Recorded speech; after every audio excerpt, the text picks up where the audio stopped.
The crowbar slipped in her sweaty palms, scraping against the rusted iron ring of the trapdoor. Sarah gritted her teeth, bracing her boots against the rotting floorboards. For 3 days, she had been fighting this shed, fighting the mold, the rats, and the memories. But this trapdoor, hidden under a workbench so heavy it took a carjack to move, fought back. With a final, guttural scream of effort, the wood groaned and gave way.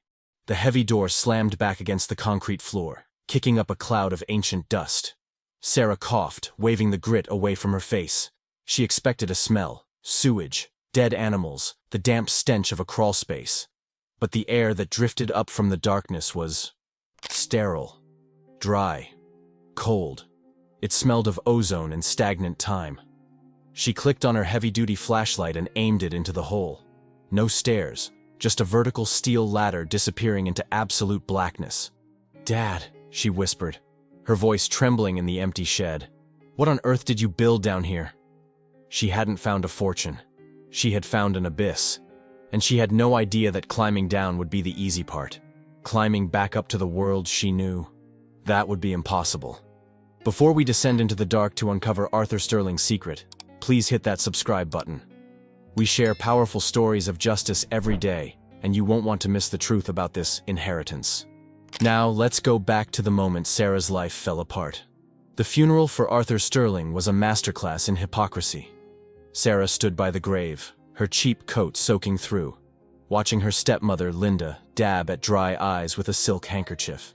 Linda looked less like a grieving widow, and more like a CEO at a board meeting she couldn't wait to finish. Beside her stood Chad, Sarah's half-brother. He checked his gold watch twice during the eulogy. Arthur had been confused in his final years, or so they said, and they had treated him like a broken piece of furniture. Sarah was the only one who visited the nursing home, the only one who held his hand when he forgot his own name. But grief doesn't pay the rent. And as the dirt hit the coffin, Sarah knew the real Shark Tank awaited them at the lawyer's office. An hour later, they gathered in the conference room of Sterling Plaza. The view from the 40th floor was breathtaking, overlooking the city skyline that Linda claimed to own. Mr. Henderson, the family attorney, cleared his throat, avoiding Sarah's gaze. "To my wife, Linda," Henderson read, "I leave the entirety of the Sterling real estate portfolio, the accounts in the Cayman Islands, and the Hamptons estate." Linda let out a long sigh, dropping her facade of sadness. She signaled for a waiter to pour her water. "Thank God. I was worried he'd done something senile with the liquid assets." "To my stepson, Chad," Henderson continued, "I leave the CEO position of Sterling Development and the vintage car collection." Chad smirked, shooting a finger gun at the lawyer. "Boom. Finally. I'm going to modernize this dinosaur of a company." Then, the pause. The room went silent. "And to my daughter, Sarah," Linda scoffed softly. "Here it comes, the charity scraps. I leave the property at Blackwood Creek. Specifically, the maintenance workshop and all contents within." Chad choked on his water, bursting into laughter.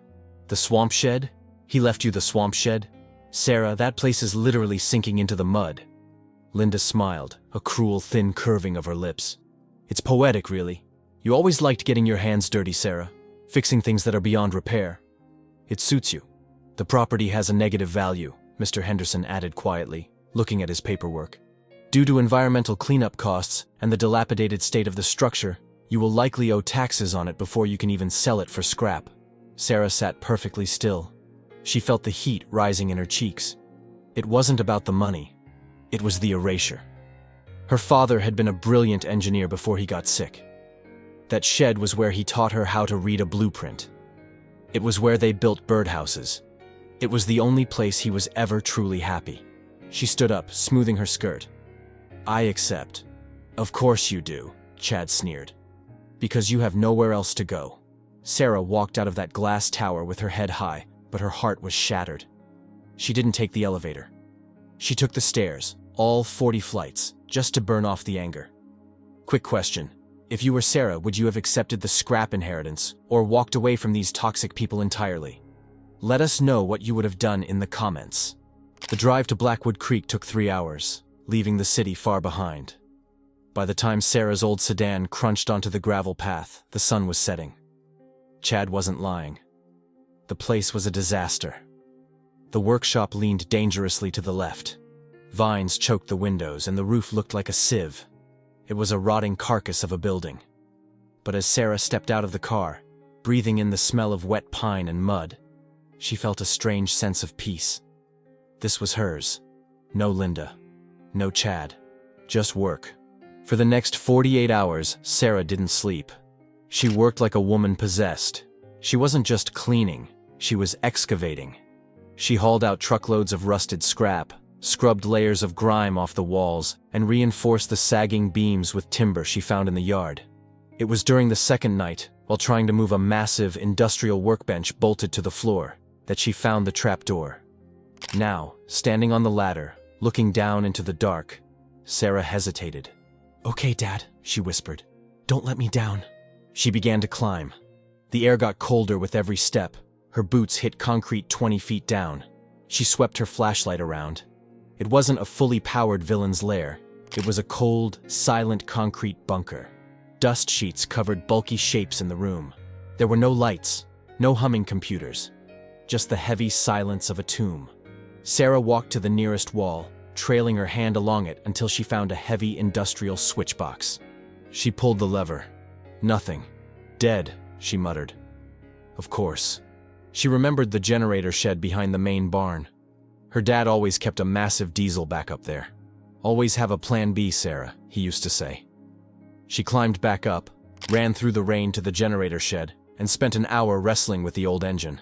She checked the fuel lines, primed the pump, and prayed the diesel hadn't turned to gel. She pulled the cord. Nothing. She pulled again. A cough. On the third pull, the beast roared to life, coughing black smoke before settling into a steady, rhythmic thrum. Back in the bunker, the lights didn't just flick on. They buzzed and flickered, one by one, fluorescent tubes illuminating the room in a stark, clinical white. Sarah gasped. The room was filled with filing cabinets, rows and rows of them. And in the center, a large drafting table covered in a dust sheet. She pulled the sheet off. Beneath it lay a single, thick binder and a set of architectural drawings. But these weren't normal blueprints.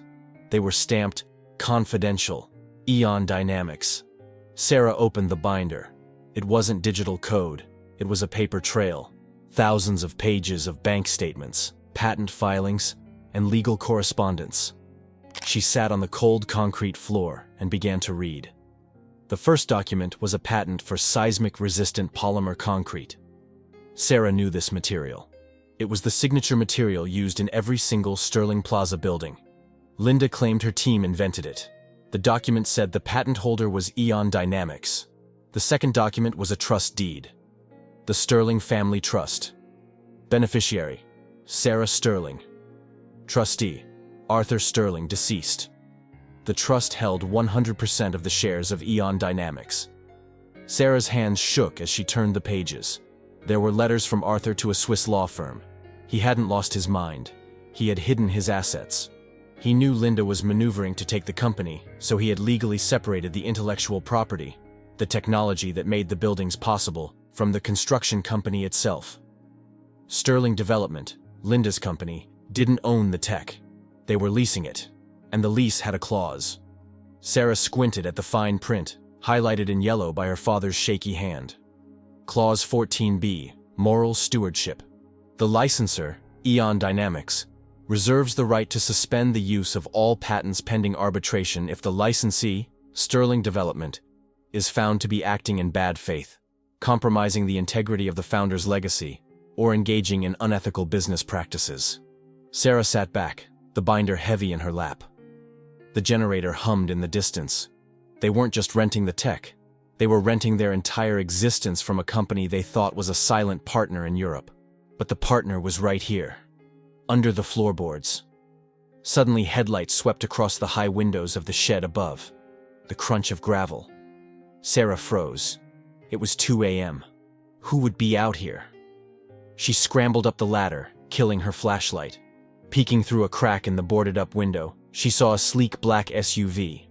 A large man in a suit, a driver or security guard, stepped out and opened the rear door. Chad stepped out. He was wearing a trench coat, trying to avoid the puddles, holding a handkerchief to his nose. He wasn't alone. He had brought muscle. That meant this wasn't a social call. Sarah quickly kicked a drop cloth over the trapdoor. She didn't have time to lock it properly. She grabbed a heavy wrench from the workbench. Not as a weapon, but as a prop. She needed to look like she was working, not hiding. The shed door creaked open. The security guard entered first, scanning the room with a professional glare. He nodded to Chad, who stepped in behind him, looking at the dust with utter disgust. "Sarah," Chad drawled, his voice echoing in the empty space. "You're actually staying here? It smells like wet dog and failure." "It's private property, Chad," Sarah said, leaning against the workbench, shielding the trapdoor with her body. "What do you want?" Chad motioned to his guard, who pulled a pristine folding chair from the SUV and set it down in the cleanest spot available. Chad sat, crossing his legs. "I'm here to save you, sis. I know you're broke. I know you can't afford the taxes on this dump. And frankly, having a Sterling living in a shack looks bad for the brand." He snapped his fingers. The guard handed him a folder. "We need to build an access road for the new resort project next door," Chad lied. Sarah knew the maps. The resort was miles away. "This land is in the way. I'm prepared to offer you $50,000, cash, tonight." Sarah looked at the folder. $50,000. It was an insult. But more importantly, his lie was sloppy. You don't buy land at 2 a.m. for an access road. You buy land at 2 a.m. when you're scared of what's buried on it. "Why the rush, Chad?" Sarah asked, her grip on the wrench tightening. "Did you find something in Dad's old files? Maybe a reference to Eon Dynamics?" Chad's eyes flickered. Just for a microsecond. A twitch of panic. "I don't know what you're talking about," Chad laughed. But the sound was brittle. "I'm offering you a lifeboat, Sarah. Take the check. Sign the deed. Go back to your little apartment and pretend none of this happened. And if I say no..." Chad stood up. The Playboy mask slipped. "Then I'll have the county condemn this place by Monday morning. I'll have bulldozers here by Tuesday. And you'll get nothing." He took a step closer. The security guard shifted his weight, looking ready to intervene. "You're just a roadblock, Sarah. And roadblocks get paved over." Sarah looked at him. Really looked at him. She saw the fear behind the arrogance. He didn't know what was here, but he knew something was missing from the company records. He was fishing. "Get out," Sarah said. Her voice wasn't loud, but it was steel. Chad stared at her. "Excuse me? You heard me. Get off my property and take your gorilla with you." Chad's face turned red. He stepped forward as if to grab her, but the guard put a hand on his shoulder. "Sir, not here." Chad adjusted his coat, sneering. "Fine, play the martyr. Monday morning, Sarah. The bulldozers are coming." He spun around and marched out. The SUV roared away, leaving Sarah alone in the silence. She didn't collapse. She didn't cry. The adrenaline sharpened her mind. Monday morning. That gave her 36 hours. She went back down the ladder. The generator was still humming. She didn't sleep that night. She brewed a pot of black coffee on a camping stove and began to organize. She needed to connect the dots. She found the bank records. The royalties from Sterling Development hadn't been paid into a checking account. They were flowing into a series of high-yield trust funds and bonds. The balance wasn't just sitting there. It was locked up, growing. Value, $420 million, but she couldn't touch it. Not yet. The trust required 2 signatures to unlock. The beneficiary, Sarah, and the trust protector. She searched the files for a name. Robert Vance. She knew that name. He was the most feared corporate litigator in the state. Her father hadn't just hired a lawyer. He had hired a shark. As dawn broke, casting gray light through the cracks in the shed, Sarah found a handwritten note clipped to Vance's contact info. "If you are reading this, the wolves are at the door. Call Robert. He has the other key." Sarah pulled out her phone. Her hands were trembling, not from fear, but from the sheer weight of what she was about to do. She dialed the number. It rang once. "This is Vance," a gravelly voice answered. "Mr. Vance," Sarah said. "My name is Sarah Sterling. I'm calling from the workshop." A long pause on the other end. Then, the sound of a chair scraping back. "I've been waiting for this call for 5 years," Vance said. "Don't leave the property. I'm on my way." Robert Vance arrived at 8 a.m. on Sunday. He didn't look like a lawyer who worked weekends. He wore a fishing vest and drove an old Land Rover. But his eyes were sharp as flint. He spent 4 hours in the bunker with Sarah. He didn't just look at the papers, he authenticated them. He verified the trust seals. He checked the patent numbers against the public database. Your father was a genius, Vance muttered, looking at the moral stewardship clause. He knew he couldn't stop Linda from being greedy, so he built a kill switch into the company's foundation. Can we stop them? Sarah asked. Chad threatened to bulldoze the place tomorrow. Vance smiled, a terrifyingly calm expression. Sarah, by tomorrow morning, Chad won't be able to authorize a pizza delivery, let alone a demolition crew. But we need to move fast. We need to file an emergency injunction for material breach of contract and trigger the audit clause. What does that mean in English? It means we freeze them out. We cut off the IP license. Without the license, they can't legally finish their buildings. The banks will panic. The stock will tank. And the board of directors will look for a scapegoat. Monday morning, 9:00 a.m. The boardroom at Sterling Plaza. Linda sat at the head of the table, looking impeccable. Chad was next to her, looking hungover. The board of directors, 12 serious men and women, were listening to Linda's quarterly projection. Revenue is up 15%, Linda said, pointing to a graph. And with the acquisition of the Blackwood property for redevelopment, we expect to lower our tax burden significantly. The doors to the boardroom didn't just open, they were pushed wide. Robert Vance walked in, carrying a battered leather briefcase. Sarah walked beside him. She wasn't wearing a power suit.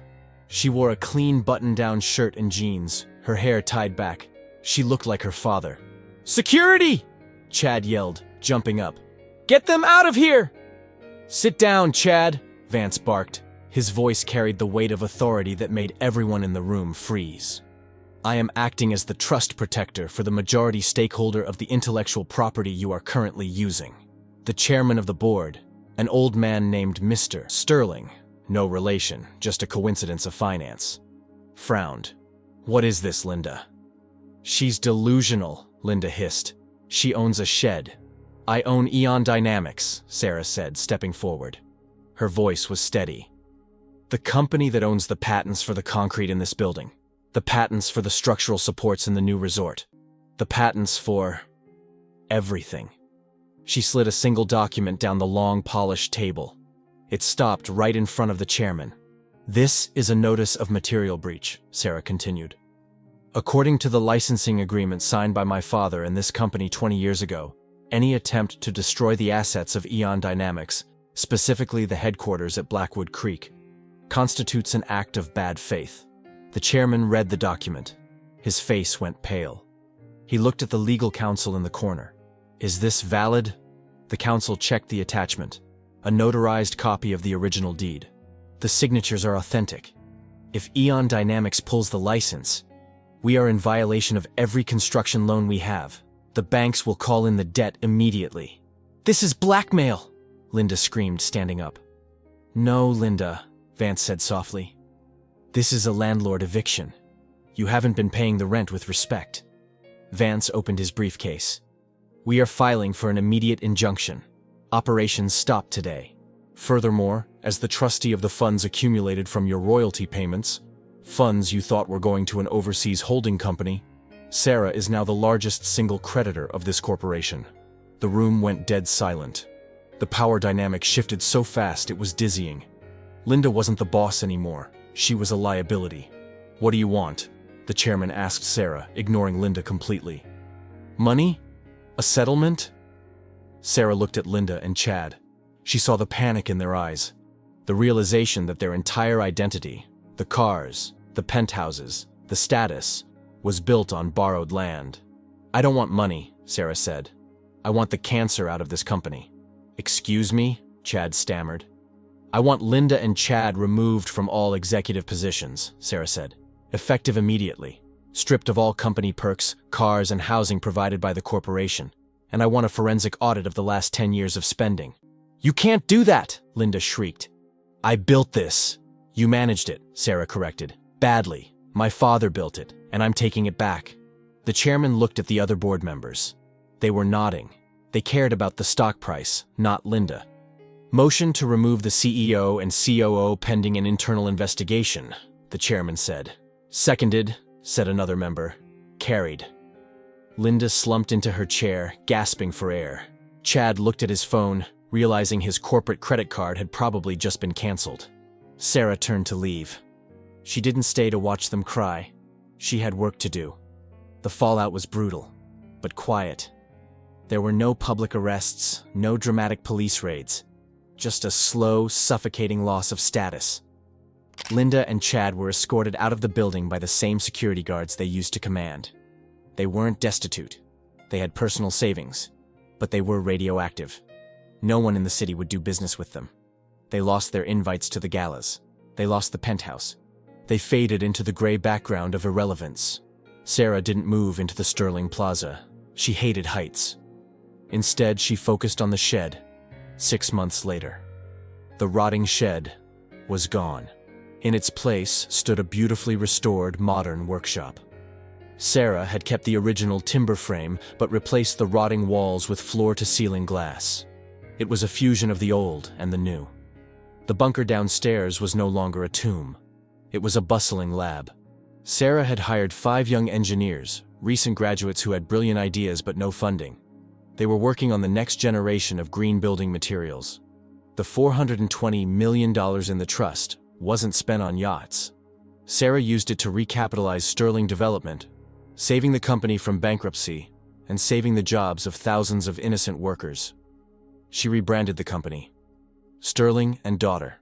One crisp autumn evening, Sarah sat on the porch of the workshop, drinking coffee from a chipped mug her dad used to love. The sun was setting over Blackwood Creek, turning the water into liquid gold. A car pulled up. It was a modest sedan. Robert Vance stepped out, holding a thick file. "Evening, boss," Vance smiled. "Don't call me that, Robert," Sarah laughed. "I'm still getting used to chairwoman." Vance walked up the steps and handed her the file. "Final audit is done. Linda tried to hide some assets in a shell company in Nevada, but we found them. It's all being returned to the company accounts." "Good," Sarah said, not looking up from the sunset. "Did they say anything?" Chad asked if he could keep the Porsche. Vance chuckled. "We told him the company car policy has changed. We only provide bicycles for interns now." Sarah smiled.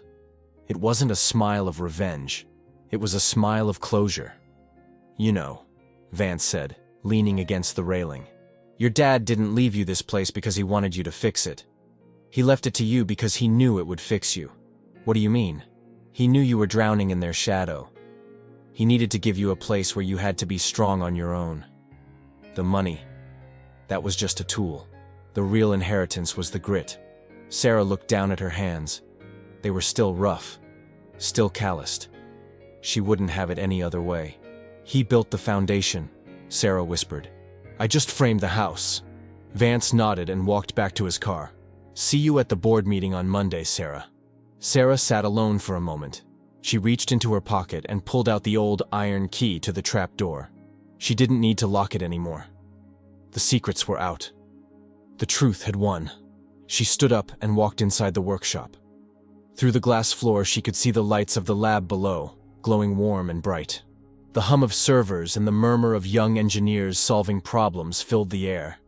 It wasn't a rotting shed anymore. It was a lighthouse. Sarah proved that true power isn't about what you inherit. It's about what you build. While others chased status and easy money, she found the value in what was discarded. Linda and Chad had the millions, but they never had the vision. And in the end, the woman with the rotting shed ended up owning the skyline. If you believe that integrity eventually outlasts greed, and that the best revenge is simply doing better, hit that like button. And please, subscribe and turn on notifications.